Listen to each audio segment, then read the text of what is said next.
Hey guys, আমি মাছ নিবলৈ আহিছোঁ আজি দিনা ঘৰতে মাছ দি আছে আৰু মাছ ধৰি আছে দি আছে আৰু আমি কুপন ৰখি আছোঁ কুপন আহিব নাই আৰু দিলে আৰু আহিলোঁ এয়া দেখিছে গাইজ আমি আগবাঢ়ি যাই আছোঁ মাছ ল'বৰ কাৰণে ইয়াতে মাছ আনি ৰাখিছে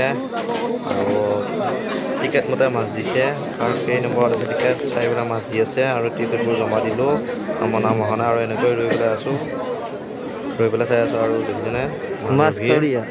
মানুহ ভিৰ টাপত আৰু আমাৰ টিকেটৰ নাম অহা নাই আৰু টিকেট বহুত তলত আছে আৰু এইবিলাক মাছ ধৰি আছে এইটো পুখুৰীটো আৰু আন্তৰত আছোঁ ৰখি সেয়া দেখিছেনে সেয়া এইপিনি মাছ টানি আছে উঠাই আছে মাছ টানি আছে উঠাই আছে আৰু দি আছে আৰু ৰৈ থকা নাই মানে আৰু মানুহ এদিকে ভিৰ লাগি আছেতো আৰু দেৰি কৰি থকা নাই আৰু অলপ দেখাই দিছোঁ এই দেখিছেনে মাছ লৈ আছে যাই আছে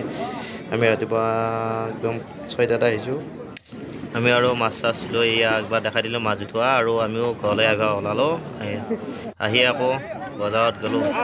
দেখিছেনে গাইজ এয়া বজাৰ ইয়াতে হোটেলৰ বজাৰ চলি আছে সেইফালে মাংস বজাৰ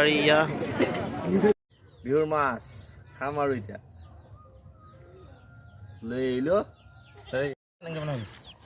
এয়া পুৰা মাছ বিহুৰ মাছ ৰাতি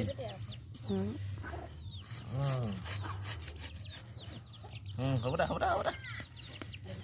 সেয়া আমি আৰু লাগি গ'লোঁ মাছ কাটাত ব্যস্ত হৈ গ'লোঁ আৰু দেখিছে গাইজ মাছ কটা অভ্যাস নাই তথাপি আৰু লিপি আৰু মাথা খৰা কৰি দিলোঁ আৰু লাষ্টত খৰা হৈ গ'ল আৰু এনেকৈ মাছ কাটি আছোঁ আৰু এনেকৈ আধা কাটা হৈ গ'ল এনেকৈ কাটিছোঁ কেনে লাগিছে বাৰু লাইক কমেণ্ট কৰি জনাবচোন গাইজ আপোনালোকে কিমান ডাঙৰ মাছ আনিছে কি আনিছে কমেণ্ট কৰি জনাব এয়া আৰু আমাৰ মাছ কটা আধা কাটা হ'ল আৰু এয়া কাটি আছোঁ সেয়া ফাইনেলি পিচকেইটা শেষ হৈ গ'ল কৰা আৰু সহায় নহয় কৰিলোঁ আৰু এনেকৈ আৰু আমাৰ বিহু আৰম্ভ হ'ব দে